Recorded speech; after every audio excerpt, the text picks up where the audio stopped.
Hello good morning to all of you. और एक बार फिर से आप सभी लोगों का मेरे इस चैनल पे स्वागत है। और मैं आपको बता दूं कि यार अभी तक आप इस चैनल पे पहली बार आए हो तो यार चैनल को सब्सक्राइब करो, नीचे सब्सक्राइब बटन होगा उस पर क्लिक करो। और वीडियो आपको पसंद आए तो वीडियो को लाइक करना, वीडियो पूरा देखना, स्किप मत करना। और यार अपने दोस्तों के साथ ज़्यादा से ज़्यादा इसको शेयर करो, ठीक। मेरा चैनल अभी थोड़ा ग्रोइंग स्टेज पे है, तो आप लोग अगर इस पर थोड़ा सा मतलब यार अपना कृपा दिखाओगे तो हमारा चैनल भी ग्रो कर सकता है। इसको मैक्सिमम लोगों के पास शेयर करो। कंटेंट हमारा बहुत ही अच्छा है, ऐसा मेरा बिलीव है कि कंटेंट मेरा ठीक ठाक है, आपके काम आ सकता है। हम यहाँ पे क्या करा रहे हैं अभी, चूंकि आप लोगों का सीबीएसई का टर्म 1 का एग्ज़ाम भी नज़दीक है और टर्म 2 का एग्ज़ाम बिहार बोर्ड वालों के लिए भी एग्ज़ाम उनका नज़दीक है। फरवरी में एग्ज़ाम, जैसे कि मैंने बता चुका है मैं कि फरवरी में उनका एग्ज़ाम होगा। तो उन सभी लोगों के लिए मैं रिवीजन सीरीज़ लेकर आया हूँ, अल्टरनेटिंग करंट चैप्टर फिजिक्स का, जो कि थोड़ा कंफ्यूजिंग चैप्टर होता है। और एटॉमिक स्ट्रक्चर बहुत ही इंपॉर्टेंट होता है मॉडर्न फिजिक्स में बहुत सारे सवाल उससे पूछता है सीबीएसई के भी एग्जाम में। तो उस पर मैंने एक एक फार्मूला को याद करने का, जो एटॉमिक स्ट्रक्चर में बहुत सारे फार्मूले होते हैं, एनर्जी का लेवल याद करना, डी ब्रॉगली के फार्मूले, ये सभी फार्मूला को आप जाके लिंक डिस्क्रिप्शन में देखो। उसके बाद याद करने का आपको जरूरत ही नहीं पड़ेगा, मैंने पूरा ट्रिक पे बताया हुआ है यार फॉर्मूला को, ठीक ना। और फिर मैं ऑर्गेनिक केमिस्ट्री आपका रिवाइज करा रहा हूँ। हाइड्रोकार्बन मैंने कंप्लीट कर दिया पूरा शॉर्ट ट्रिक के साथ, मैंने याद करा दिया आपको ऑर्गेनिक केमिस्ट्री। उसके बाद मैं अल्काइल हैलाइड पे कि दूसरा नहीं तीसरा लेक्चर लेकर आ रहा हूँ, ठीक ना। पहला लेक्चर में हमने न्यूक्लियोफाइल सॉल्वेंट इन सब के बारे में जाना, दूसरे लेक्चर में हमने SN2 पढ़ा, तीसरे लेक्चर को हम कंटिन्यू करेंगे जिसपे हमारा मेन फोकस होगा SN1 रिएक्शन। और E1 E2 भी हम इसी में देख लेंगे क्योंकि E1 E2 उतना बड़ा है नहीं, SN2 और SN1 ज़्यादा बड़ा है। अच्छा, SN1 रिएक्शन पे मूव करते हैं जल्दी से। SN1 रिएक्शन सबसे पहले क्या होता है? अच्छा, फुल फॉर्म तो होता है इसका यूनिमोलिकुलर सब्स्टिट्यूशन रिएक्शन, आप सभी को पता ही होगा। इसमें क्या होता है कि होता है इसमें भी है, इसमें भी सब्स्टिट्यूशन ही होता है, क्योंकि नाम ही है सब्स्टिट्यूशन रिएक्शन, तो इसमें भी सब्स्टिट्यूशन ही होता है। मतलब एक ग्रुप हटता है और उसकी जगह दूसरा ग्रुप क्या होता है, जुड़ जाता है। इसमें भी यही काम होता है, लेकिन इसमें थोड़ा सा ट्विस्ट होता है। क्या ट्विस्ट होता है उसको देख समझने का कोशिश कीजिएगा। इसमें RX होता है। अच्छा, ये तो सर एल्काइल हैलाइड हो गया, हाँ बिल्कुल एल्काइल हैलाइड हो गया। और न्यूक्लियोफाइल होता है, हाँ बिल्कुल न्यूक्लियोफाइल होता है, क्योंकि अटैक करने वाला न्यूक्लियोफाइल हम शुरू में ही बोल दिए, न्यूक्लियोफाइल होता है। और फिर हमारा प्रोडक्ट बनता है। अब इसमें कहानी 2 स्टेप में होता है। स्टेप 1 में क्या होता है, स्टेप 1 में हमारा लिविंग ग्रुप बाहर निकलता है, मतलब जो भी हैलाइड के नाम पे हमारा लिविंग ग्रुप है वो बाहर निकलता है, मतलब X नेगेटिव बाहर निकल गया। और R के ऊपर आ जाता है पॉजिटिव चार्ज, R के ऊपर क्या आ जाता है, पॉजिटिव चार्ज। तो स्टेप 1 में हम लिख देते हैं लिविंग ग्रुप बाहर निकलता है। ऐसा आपको करना है, बिल्कुल सवालों में भी आपको ऐसे ही करता है, आपको लिविंग ग्रुप निकालना है। और लिविंग ग्रुप जहां से निकलेगा उसके एग्जैक्ट बगल वाले कार्बन पे कौन सा चार्ज आ जाएगा, पॉजिटिव, क्योंकि इसको तो नेगेटिव बन के बाहर निकलना है, तो बगल वाले को क्या बना देगा, पॉजिटिव। तो ये बन गया पॉजिटिव। अच्छा सर, ये R मतलब तो कार्बन होता है ना सर, हाँ तो ये तो कार्बोकैटायन बन गया, हाँ ये कार्बोकैटायन बन गया। अच्छा सर, आपने बोला था जब जब बनेगा कार्बोकैटायन तब तक वो स्टेबल होगा, और स्टेबल करने का तरीका होता है रीअरेंजमेंट। क्या होता है, रीअरेंजमेंट। मतलब सर यहाँ पे रीअरेंजमेंट होगा क्या, हाँ यही तो ट्विस्ट होता है SN1 रिएक्शन में, कि जहां SN2 में कोई रीअरेंजमेंट नहीं होता, SN1 में होता है रीअरेंजमेंट। बस यही फर्क होता है SN2 और SN1 में, कि SN2 में रीअरेंजमेंट नहीं होता है, SN1 में रीअरेंजमेंट होता है। सर एक मिनट, आपने बोला था कि सवालों के ऊपर तो नहीं लिखा होगा कि ये SN2 कराओ और ये SN1 कराओ। हमको कैसे पता चलेगा सर SN2 और SN1 कैसे कराना है, पता चलेगा ना आपको तो कंडीशन देखना है और SN2 SN1 पता करना है। तो सर कैसे कैसे कैसे हमने सिखाया था उस टाइम कि उसमें स्ट्रांग न्यूक्लियोफाइल होना चाहिए, क्योंकि एक ही स्टेप में काम कर देना है, आपको याद करने के तरीके से करते हैं, एक ही स्टेप में काम कर देना है, तो मजबूत आदमी चाहिए, तो स्ट्रांग न्यूक्लियोफाइल। अच्छा, इसमें 2 स्टेप में काम करना है, एक बार निकलना, मतलब एक बार लिविंग ग्रुप निकले फिर अटैक करे, तो कमजोर आदमी चाहिए भाई, क्योंकि ज्यादा स्टेप में काम करना है, 2 स्टेप में काम करना है। तो पहला तो वीक न्यूक्लियोफाइल होना चाहिए। अच्छा, और आपको बताए थे कि बड़ा नाम, तो बड़ा नाम वाला रिएक्शन में पोलर अप्रोटिक, तो SN2 रिएक्शन। अच्छा, छोटा नाम पोलर प्रोटिक माने छोटा नाम वाला रिएक्शन SN1। तो इसके लिए कौन सा सॉल्वेंट होना चाहिए, पोलर प्रोटिक सॉल्वेंट होना चाहिए। पोलर प्रोटिक मतलब सर, प्रोटिक मतलब सिखाया था आपको, प्रोटिक मतलब प्रोटोन, मतलब जो H+ दे दे, मतलब जिसके पास H+ हो ना वो उसको पोलर प्रोटिक सॉल्वेंट बोलते हैं। अच्छा सर एक मिनट सर, मेरा दिमाग थोड़ा काम कर रहा है कि H2O तो आप बोल दिए न्यूक्लियोफाइल होता है वीक, कोई दिक्कत है, लेकिन सर H2O तो सॉल्वेंट भी होता है। हाँ मैंने बोला हाँ बिल्कुल, H2O आपका सॉल्वेंट भी होता है। पूरा सॉल्यूशन चैप्टर में पढ़े होंगे ना कि H2O तो सबसे बेस्ट सॉल्वेंट होता है। मतलब सर कि अगर कहानी में H2O खाली दे दिया तो हम समझ जाएंगे कि पूरी तरह से SN1 रिएक्शन है। हाँ, SN1 रिएक्शन है, क्योंकि H2O आपका न्यूक्लियोफाइल की तरह भी काम करेगा और H2O आपका सॉल्वेंट की तरह भी काम करेगा। कौन सा सॉल्वेंट? Polar protic solvent. और पोलर प्रोटिक सॉल्वेंट तो SN1 रिएक्शन बोलता ही है। तो अगर दिमाग में नोट कर लेना, H2O देखे SN1 रिएक्शन करा के आना है, ठीक। और SN1 रिएक्शन में क्या करना है? सबसे पहले कार्बोकेटाइन बनाना है, कार्बोकेटाइन का रीअरेंजमेंट करना है। अगर आपको रीअरेंजमेंट नहीं पता तो 2 मिनट में रीअरेंजमेंट हम बता भी देंगे आपको। रीअरेंजमेंट करना है और फिर न्यूक्लियोफाइल का उस पर अटैक करना है, ठीक। तो ये होना चाहिए। अच्छा, लिविंग ग्रुप तो बढ़िया होना चाहिए, लिविंग ग्रुप तो बेटर होना ही चाहिए, तो बेटर लिविंग ग्रुप। अच्छा, एक मिनट आपको पता होगा या इसको नोट करो फिर बताते हैं।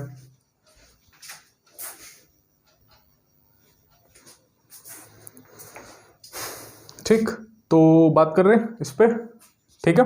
चलो स्टार्ट करते हैं। क्या हमको एग्जाम्पल देखना है।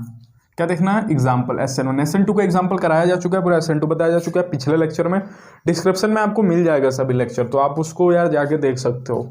एग्जाम्पल कराते हैं SN1 रिएक्शन के ऊपर। CH3 CH2 CH2 X, और यहाँ पे रिएक्शन दे दिया H2O के साथ। X के लेना है, X के जगह क्लोरीन ले लेते हैं। H2O के साथ रिएक्शन दे दिया तो क्या बनेगा सर? कैसे कैसे रिएक्शन होगा? रिएक्शन कुछ ऐसे होगा कि सबसे पहले तो अपना क्लोरीन बाहर निकलेगा, क्योंकि SN1 है, सबसे पहले क्या होगा? क्लोरीन बाहर निकलेगा। CH3 CH2 CH2 पॉजिटिव, ये बनेगा। ये काम SN2 में नहीं करना। SN2 बड़ा आसान होता है यार, बहुत आसान होता है। SN2 खाली नाम डराने के लिए 2 बड़ा आसान है। करना क्या उसमें? वो रहता तो खाली क्लोरीन को बाहर निकालते और OH को लगा देते, ठीक। लेकिन इसमें नहीं, इसमें आपको आगे कार्बोकेटाइन बनना और यहाँ रुकना है। यहाँ ये नहीं कि अचानक से तुरंत एकदम अटैक करा देना, यहाँ रुकना है। और रुक के क्या करना है सर? यहाँ पे रुकना है और चेक करना है, बकायदा चेक करना है, लिख देते हैं हम। चेक करना है कि रीअरेंजमेंट तो नहीं पॉसिबल है, रीअरेंजमेंट तो नहीं पॉसिबल है। अगर रीअरेंजमेंट पॉसिबल होगा तो आपको रीअरेंजमेंट कराना है। सर रीअरेंजमेंट क्या होता है? अगर हमको नहीं पता तो रीअरेंजमेंट मतलब होता है कि देखो ये कार्बोकेटाइन क्या अपने बगल में जाके खुश है क्या? खुश है कहने का मतलब स्टेबल है क्या? मतलब इस पोजीशन पे और बगल वाले पोजीशन पे कार्बोकेटाइन चाहे क्या, अरे बगल वाले पोजीशन पे घूम फिर के आते हैं, ज्यादा कहीं खुश तो नहीं होंगे। जैसे इसको उठा के कैसे पता करें सर? इसको उठा के यहाँ पे रखो, मन में रख दो CH3 CH2 पॉजिटिव चार्ज और CH2। अच्छा देखो, एक मिनट, अगर यहाँ पे है तो इसको सपोर्ट करने वाले कितने लोग हैं? सपोर्ट करने वाले को हम बोलते हैं अल्फा हाइड्रोन। इसके अल्फा हाइड्रोन कितने हैं? 2। यहाँ पे अल्फा हाइड्रोन कितना है? 2। यहां पे सपोर्ट करने वाले कितने लोग हैं? इधर ये भी बगल में है और ये भी बगल में, तो अल्फा हाइड्रोन कितना है? 5। अगर सपोर्ट करने वाले लोग ज्यादा तो कोई भी, अरे भाई हमारा अगर सपोर्ट करने वाला ज्यादा लोग हो तो ज्यादा स्टेबल होंगे ना। तो समझ में क्या आता है? अगर अल्फा हाइड्रोन की संख्या ज्यादा, पास में व्यक्ति ज्यादा, तो आदमी स्टेबल। हमारे पड़ोस में खूब ज्यादा लोग हो तो हम स्टेबल होंगे। क्यों? क्योंकि भाई पड़ोस में ज्यादा लोग हैं, कभी भी हमको जरूरत पड़ा तो ज्यादा लोग मदद करेंगे। और कल को अगर पड़ोस में ही कम लोग हों तो भाई हम तो खुश नहीं रहेंगे ना, क्योंकि हमको तो मदद करने वाले कम लोग मिलेंगे। तो ऐसा काम इसके साथ भी होता है। कैसे?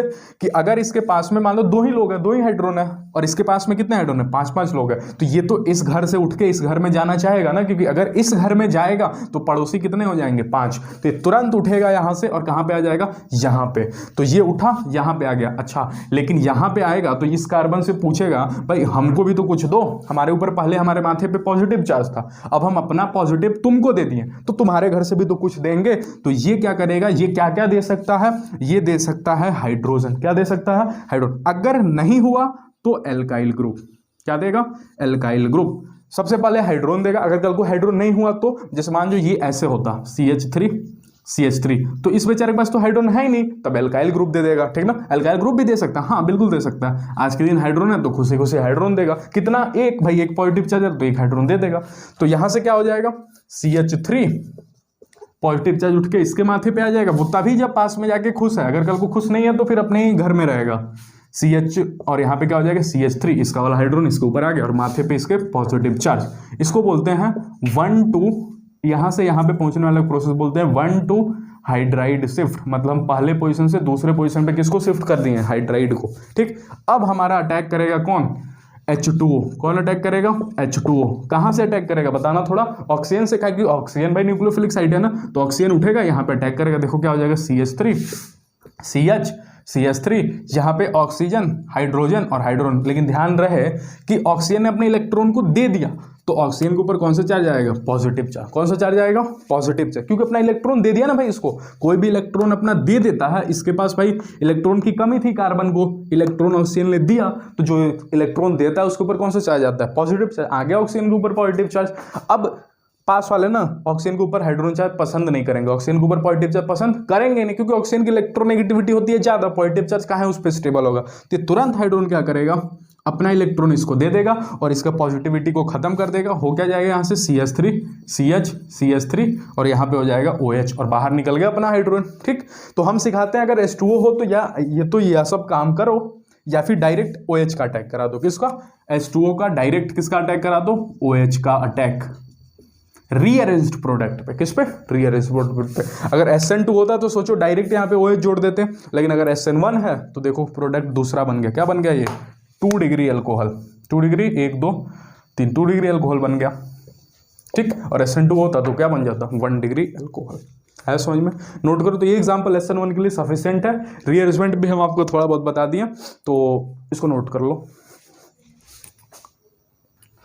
ये भी एक इंपॉर्टेंट टॉपिक है जो आपके एग्जाम पूछ सकता है। ईथर का हाइड्रोलिसिस, मतलब ईथर पे वाटर का अटैक। ईथर पे किसका अटैक? वाटर का अटैक। ईथर का हाइड्रोलिसिस। अच्छा, ईथर का हाइड्रोलिसिस, हाइड्रोलिसिस मतलब होता है वाटर का अटैक। किसका? वाटर का अटैक लिख देते हैं, वाटर का अटैक। अच्छा, एक और चीज जो हमको बताना थोड़ा भूल गया कि SN1 रिएक्शन ये नहीं कि खाली वाटर होगा तभी होगा, वाटर के अलावा और भी लोग हो सकते हैं, जैसे कि CH3 COOH, CH3OH, ये सभी लोग, मतलब ऑक्सीजन वाले लोग दिख गए ना, तो ऑक्सीजन के ऊपर तो लोन पेयर होता है, तो अगर लोन पेयर वाले लोग दिख गए तो आप SN1 रिएक्शन करा के आओगे। ठीक, तो एल्कलाइन मीडियम में ऐसा बताया जाता है कि ईथर का हाइड्रोलिसिस पॉसिबल नहीं होता है। क्यों? क्योंकि OR is not a better leaving group, वो बाहर नहीं निकल पाता। ठीक ना। एसिडिक मीडियम में हो जाता है क्योंकि एसिडिक मीडियम में से मिलता है H पॉजिटिव और H पॉजिटिव जाके इस ऑक्सीजन पे अटैक कर देता है। आपको तो ये सब सीखना नहीं है, ये सब आपको सीखना है। रिवीजन लेक्चर है, जल्दी से हम रिवाइज करेंगे ताकि एक ही लेक्चर में हमारा E1 E2 भी आ जाए जल्दी से। बस आपको थोड़ा हिंट कर दिया कि एल्कलाइन मीडियम में नहीं होगा क्योंकि OR group is not a better leaving group, वो बाहर निकल नहीं पाएगा। एसिडिक मीडियम में बड़ा चालाकी से काम होता है कि एसिडिक मीडियम से H प्लस मिलता है और ये H पॉजिटिव उठ के जाके लोन पेयर पे यहाँ पे अटैक कर देता है और फिर ये लिविंग ग्रुप बन जाता है और बाहर निकलता है। आपको करना क्या है? करना ये है कि आपको तो वाटर का अटैक कराना है, मतलब आपको HOH का अटैक कराना है। कौन सा रिएक्शन हो रहा है? SN1 रिएक्शन हो रहा है। कौन सा? SN1 रिएक्शन हो रहा है। तो जो भी अब ये R है ये R दोनों सेम ही ले लिए।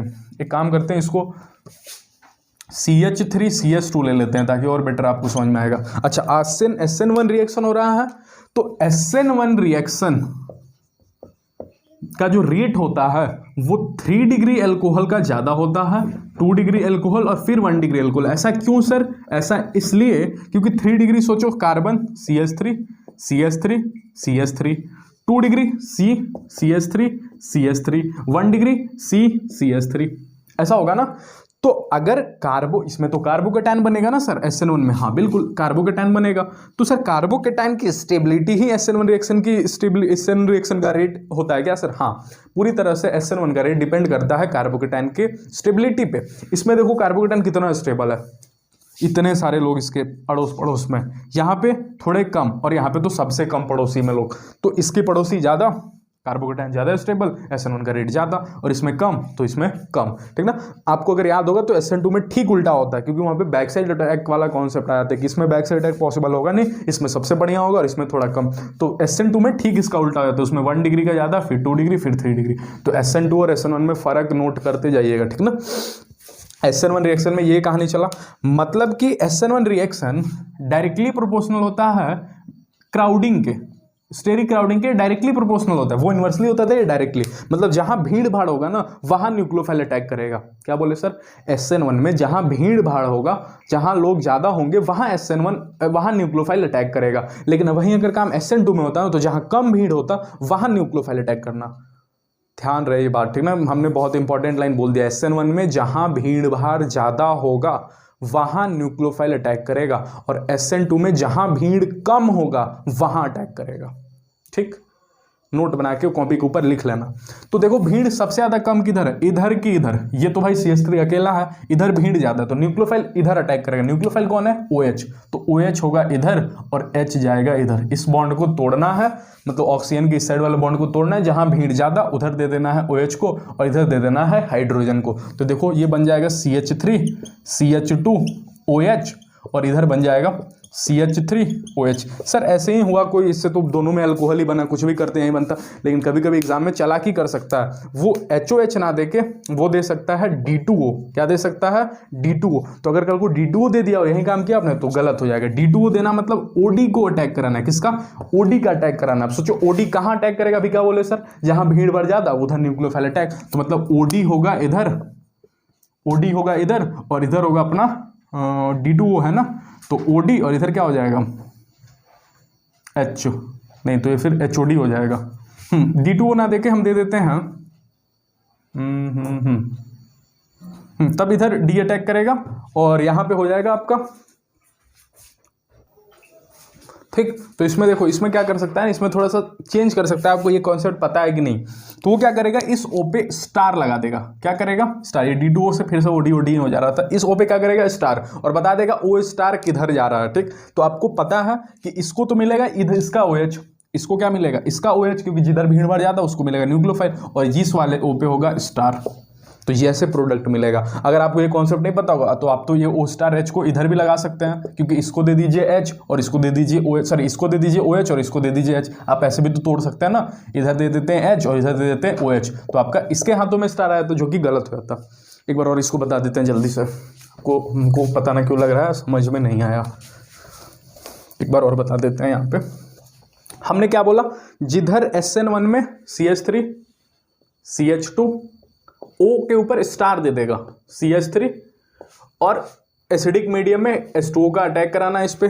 तो हमने क्या बोला, H2O मतलब H प्लस और OH माइनस में टूटेगा। आप तो ऐसे ही सोच लो, जब भी अटैक कराना H प्लस और OH माइनस में टूटेगा तो जिधर भीड़ भाड़ ज्यादा न्यूक्लियोफाइल करेगा उधर अटैक, मतलब इस बॉन्ड को तोड़ेंगे, इस बॉन्ड को नहीं तोड़ेंगे और OH को इधर दे देंगे और H को इधर दे देंगे। तो बन जाएगा CH3 CH2 OH प्लस में CH3 O के ऊपर स्टार H। अगर आपको ये कॉन्सेप्ट नहीं पता होता, जैसे हम नहीं बताया अगर ये कॉन्सेप्ट, तो अगर आपको खाली शॉर्ट ट्रिक बता दो तो आप क्या कीजिएगा, आप तो इस बॉन्ड को भी तोड़ सकते हैं ना, और इधर दे दीजिएगा H OH और इधर क्या बना दीजिएगा OH, तब आपका बन जाता CH3 CH2 O star H plus में CH3 OH। देखिए स्टार वाला इधर चला गया जो कि गलत हो जाता, ठीक। और ये क्या होगा, सही हो जाएगा। तो आपको ये समझ में आना चाहिए। अच्छा अगर ऐसा सवाल दे दे तो सर कहाँ लिख दे, इसको मिटा के लिख देते हैं जल्दी से। अगर इसी में सर ऐसा दे दे,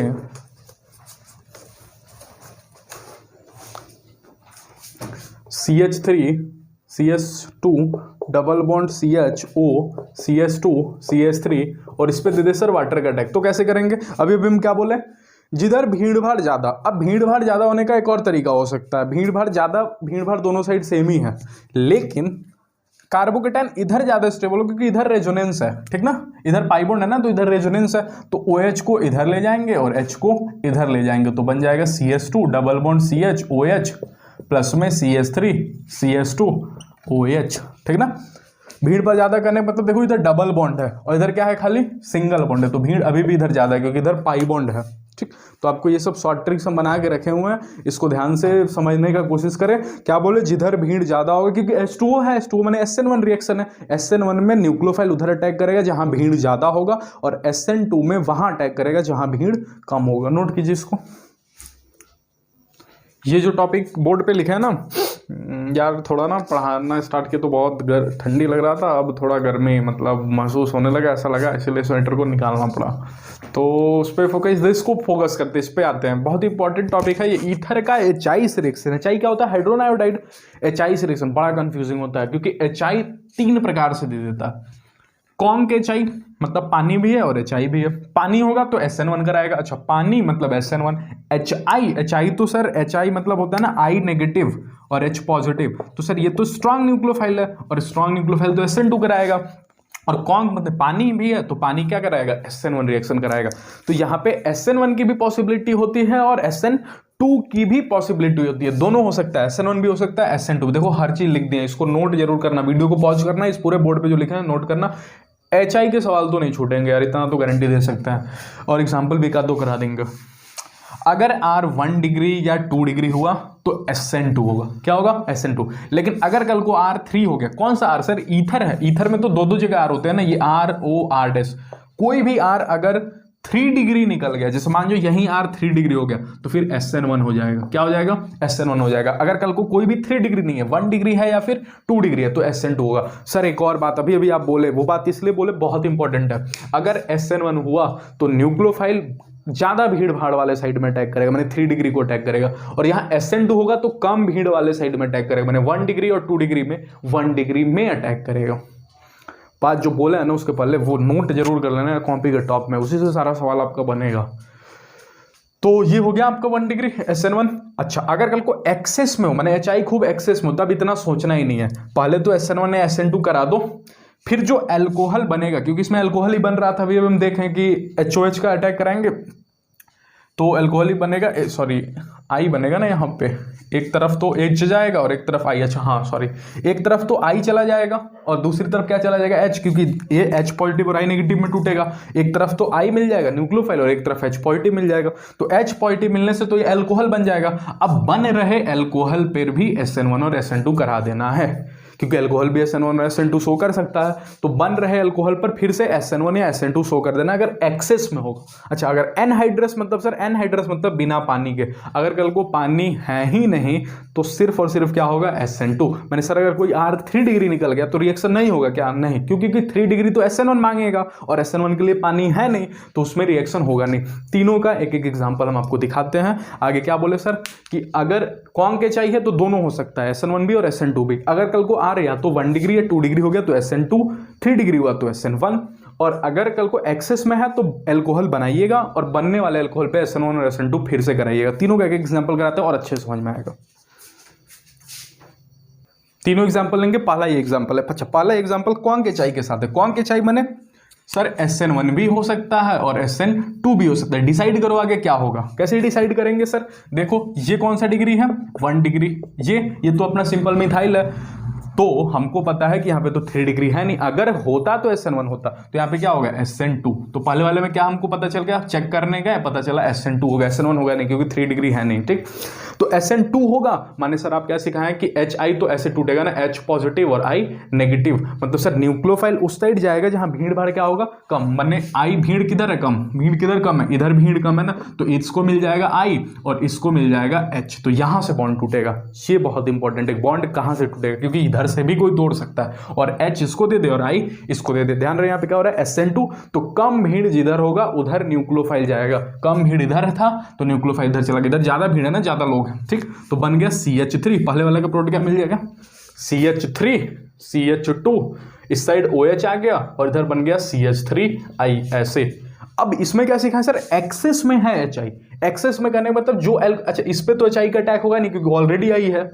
एल्कोहल पे होगा ना, तो एल्कोहल पे फिर से HI का अटैक, क्या अटैक हो जाएगा? HI कैसे टूटेगा? H पॉजिटिव और I नेगेटिव। अब हमारा I नेगेटिव है तो ये तो स्ट्रॉन्ग न्यूक्लियोफाइल है, तो ये फटाक से SN2 रिएक्शन करा देगा और यहां से CH3 CH2 और I फिर से मिल जाएगा।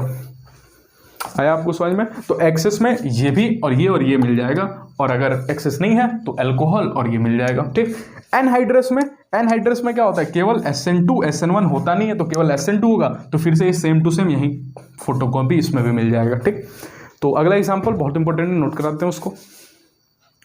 अब देखिए ऐसा एग्जांपल जिसमें तीनों ले लिए हैं। अब देखिए कौन के चाहिए मतलब सर SN1 भी करा सकता है और SN2 भी करा सकता है, वो आपको चेक करना पड़ेगा। चेक किए, पता चला ये कौन सा डिग्री है? ये तो 3 डिग्री है। ये कौन सा डिग्री है? ये तो 1 डिग्री है। अच्छा मतलब ये 3 डिग्री है, तो 3 डिग्री है तो ये SN1 करा देगा। क्या कराएगा? SN1। तो अगर सर SN1 कराएगा तो जिधर ज्यादा भीड़ उधर I नेगेटिव अटैक करेगा, मैंने इधर भीड़ ज्यादा है तो I इसको मिल जाएगा I, और इधर क्या मिल जाएगा? अच्छा मैंने बॉन्ड यहां से तोड़ेगा, इसको मिल जाएगा I और इसको मिल जाएगा H। तो देखिए क्या बन जाएगा? बन जाएगा CH3 उम्मीद है आप सभी लोगों ने बना भी लिया होगा इसको। I CH3 CH2 OH। अच्छा एक्सेस है तो इसका तो कुछ बिगाड़ नहीं पाएगा, क्योंकि HI का फिर से I को हटा के I हटाना ये तो बेवकूफ़ी हो जाएगा। इस पे फिर से HI का अटैक हो जाएगा, OH बाहर हो जाएंगे और CH3 CH2 I ये मिल जाएगा। ध्यान रहे, जरूर सोचना है कि क्या इसका SN2 पॉसिबल है भी कि नहीं। कल को अगर मान जाओ इसकी जगह फिनोल मिल जाता, यहाँ पे OH और फिर HI का इस पे अटैक हो पाएगा? नहीं भाई, SN2 होगा ही नहीं इसका, क्यों? क्योंकि एराइल हैलाइड है। तो ध्यान रहे, ये भी चेक कर लेना कि इसका SN2 पॉसिबल है भी कि नहीं, तभी SN2 कराना। ये नहीं कि OH हटाओ और I लगा दो बेवकूफी की तरह, नहीं, चेक कर लो भाई उसका SN2 पॉसिबल है भी कि नहीं। ठीक, एक्सेस में तो ये मिल गया। एनहाइड्रस है तो एनहाइड्रस होगा तो केवल क्या होगा? SN2। SN1 तो होता है ही नहीं, लेकिन इधर है 3 डिग्री, SN2 होगा, SN2 होगा नहीं क्योंकि यहाँ पे 3 डिग्री है, 3 डिग्री तो SN1 कराएगा, इसलिए यहाँ पे रिएक्शन होगा ही नहीं। एनहाइड्रस HI के साथ रिएक्शन होगा क्योंकि वो तो SN2 हो जाएगा। ठीक, तो इसको नोट कीजिए। ठीक, लास्ट टॉपिक इस लेक्चर का हम कंटिन्यू करते हैं, बहुत ही इंपॉर्टेंट ये भी है, अल्कोहल एंड हैलाइड का रिएक्शन। मतलब अल्कोहल है CH3, अल्कोहल ऐसे ले लेते हैं ROH प्लस में हैलाइड, हैलाइड कोई भी HX का रिएक्शन। ठीक, अच्छा सर अभी भी यही तो पढ़ा है आप, अल्कोहल पे HI का रिएक्शन करा तो दे रहे थे, लेकिन समझाए नहीं ना, खाली बोल दिए SN2 होगा। सर लेकिन हमको याद है पिछला लेक्चर आपका, आप बोले थे जब PCl5 का रिएक्शन पढ़ाए थे तो आप बताए थे कि OH is not a better leaving group, ये खराब लिविंग ग्रुप है, खराब लिविंग ग्रुप। तो सर ऐसा तो होगा नहीं कि OH बाहर निकल जाएगा और X अटैक कर देगा, कुछ ना कुछ तो जरूर सर हो रहा होगा यहाँ पे। हाँ, जब भी OH हो तो H नहीं निकलता, OH खराब लिविंग ग्रुप होता है, तो OH को हम बनाते हैं HOH, और HOH is a better leaving group. अब सर HOH कैसे बनेगा? सोचो, इसको H दे दोगे तो HOH बन जाएगा। H कहाँ है सर? यहाँ पे है, H पॉजिटिव X नेगेटिव। तो सबसे पहले यहाँ H पॉजिटिव अटैक होता है, ऑक्सीजन पे लोन पेयर है ना, ऑक्सीजन के ऊपर लोन पेयर, तो लोन पेयर पे पॉजिटिव अटैक कर सकता है, नेगेटिव पे पॉजिटिव, और बन जाता है R, ऑक्सीजन के ऊपर पॉजिटिव चार्ज, इधर H और इधर H। अब देखो, अगर ऐसा है तो ये बाहर निकलेगा लिविंग ग्रुप, बिल्कुल बाहर निकलेगा, और यहाँ पे क्या बन जाएगा? R के ऊपर आ जाएगा पॉजिटिव चार्ज। सर यहाँ पे SN2 रिएक्शन हो सकता था, क्यों? क्योंकि X नेगेटिव था, लेकिन बन गया कार्बोकेटाइन। क्या बन गया? कार्बोकेटाइन, इसलिए SN2 ना होके होगा SN1। क्यों? क्योंकि कार्बोकेटाइन बन गया ना, कार्बोकेटाइन का बनना इस SN1 रिएक्शन, कार्बोकेटाइन बन गया तो SN1 रिएक्शन होगा, भले न्यूक्लियोफाइल सॉल्वेंट कुछ भी हो, अगर कार्बोकेटाइन बन गया तो SN1 रिएक्शन होगा। कार्बोकेटाइन बन गया तो क्या होगा? SN1। इसका रीअरेंजमेंट भी होगा, इसका क्या होगा? रीअरेंजमेंट। और अब हमारा कौन अटैक करेगा? अब हमारा X भैया जो है, X नेगेटिव भैया, वो अटैक कर जाएंगे यहाँ पे, और क्या बन जाएगा? RX। तो एल्काइल हैलाइड बन गया, अल्कोहल से एल्काइल हैलाइड बन गया। इसके नाम पे जो आपके NCERT में किताब में दिया हुआ है, वो दिया है ल्यूकास रिएजेंट के साथ। ROH का reaction HCl conc HCl anhydrous ZnCl2 के प्रेजेंस में, इसको बोलते हैं एनहाइड्रस HCl कॉन्क ZnCl2 को बोलते हैं ल्यूकास रिएजेंट। क्या बोलते हैं? Lucas reagent. और एक और नाम आपने सुना होगा, ल्यूकास टेस्ट। क्या नाम सुना होगा? Lucas test. अगर ल्यूकास रिएजेंट को सोचिए हम डाल दिए तो कौन रिएक्शन सबसे तेजी में दे देगा? 3 डिग्री अल्कोहल। 3 डिग्री अल्कोहल तो सबसे तेजी में रिएक्शन दे देगा ना, क्योंकि SN1 रिएक्शन सबसे फास्ट होता है 3 डिग्री का। फिर कौन होगा? 2 डिग्री अल्कोहल, और फिर क्या होगा? 1 डिग्री अल्कोहल। तो अगर हमने ल्यूकास टेस्ट डाल दिया तो 3 डिग्री अल्कोहल जल्दी से रिएक्शन शो कर देगा। जल्दी से रिएक्शन शो कर देगा मतलब टर्बिडिटी, मतलब झाग, जो झाग होता है ना, रिएक्शन होता है तो झाग प्रोड्यूस होता है। मतलब अगर ल्यूकास रिएजेंट को डाल दिए और अल्कोहल अगर 3 डिग्री है तो तुरंत ही झाग प्रोड्यूस हो जाएगा, और अगर 2 डिग्री है तो थोड़ा देर बाद प्रोड्यूस होगा, अगर 1 डिग्री है तो प्रोड्यूस होगा नहीं, क्योंकि 1 डिग्री अल्कोहल के साथ SN1 रिएक्शन होगा नहीं। तो ल्यूकास टेस्ट भी होता है जो अल्कोहल के 3 डिग्री अल्कोहल, 2 डिग्री अल्कोहल और 1 डिग्री अल्कोहल को बताता है। कैसे बताता है? अगर कल को 3 डिग्री अल्कोहल होगा तो झाग तुरंत प्रोड्यूस होगा। इसका मतलब है कि 3 डिग्री अल्कोहल है तो SN1 तेजी में हो रहा है, SN1 तेजी में हो रहा है, मैंने कोई भी रिएक्शन तेजी में होगा तो झाग जल्दी प्रोड्यूस होगा ना, तो उसमें तुरंत टर्बिडिटी आ जाएगा। ठीक, क्या बन जाएगा यहाँ पे? RCl। ठीक, इसको बोलते हैं ल्यूकास रिएजेंट और इसको बोलते हैं ल्यूकास टेस्ट। अल्कोहल को टेस्ट करने का तरीका, मतलब 3 डिग्री है, 2 डिग्री है कि 1 डिग्री है। आपको एग्जाम में सवाल पूछ सकता है कि एक अल्कोहल है जिसमें हमने ल्यूकास रिएजेंट को डाला, तुरंत ही जस्ट टर्बिडिटी आ गई, जस्ट टर्बिडिटी। बताइए लिया गया अल्कोहल कौन है? तो 3 डिग्री। 3 डिग्री है तभी तो तुरंत टर्बिडिटी आ गई, क्योंकि ल्यूकास रिएजेंट कौन से रिएक्शन कराते हैं? SN1। क्यों? क्योंकि कार्बोकेटाइन बनता है यहाँ पे। ठीक, तो उम्मीद है आपको पूरा लेक्चर समझ में आया होगा। नहीं समझ में आया तो कमेंट बॉक्स में मेंशन कीजिए कि क्या दिक्कत है, क्या परेशानी है, कहाँ आपको दिक्कत है, और आपको कौन सा लेक्चर चाहिए फिजिक्स में और केमिस्ट्री में, फिजिक्स और केमिस्ट्री में 11th और 12th में। उस टॉपिक से रिलेटेड हम वीडियो लाने का कोशिश करेंगे। वीडियो को लाइक कर दे अगर पसंद आया हो, और चैनल को सब्सक्राइब जरूर करो यार, ठीक ना। और अपने दोस्तों के साथ जितना हो सके शेयर करो। इसका लेक्चर 4 भी आएगा जिसमें हम E1 E2 बताएंगे, और उसके बाद हेलो एरीन को उसी में कंप्लीट कर दे। मतलब नेक्स्ट जो पार्ट आएगा, इट इज माई प्रॉमिस कि वो आपका लास्ट पार्ट होगा, ठीक। तो 4 लेक्चर में हेलो एल्केन और हेलो एरीन को आधा घंटा से ज़्यादा वीडियो होगा नहीं मेरा, ठीक ना, 30 मिनट मैक्सिमम। तो 30 मिनट 30 मिनट 30 मिनट में 2 घंटे में 1.5 घंटे का पूरा चैप्टर मैंने रिवाइज। इसको 1 शॉट भी बना सकते थे हम, लेकिन 1 शॉट इसलिए नहीं बनाया क्योंकि वीडियो 2 घंटे का हो जाता, 2.5 घंटे का हो जाता। इसको पार्ट वाइज बनाया है, आप पार्ट वाइज देखें। पूरे 2 घंटे में एल्काइल हेड और एल्डिहाइड हम कंप्लीट रिविजन करा दिए। धन्यवाद।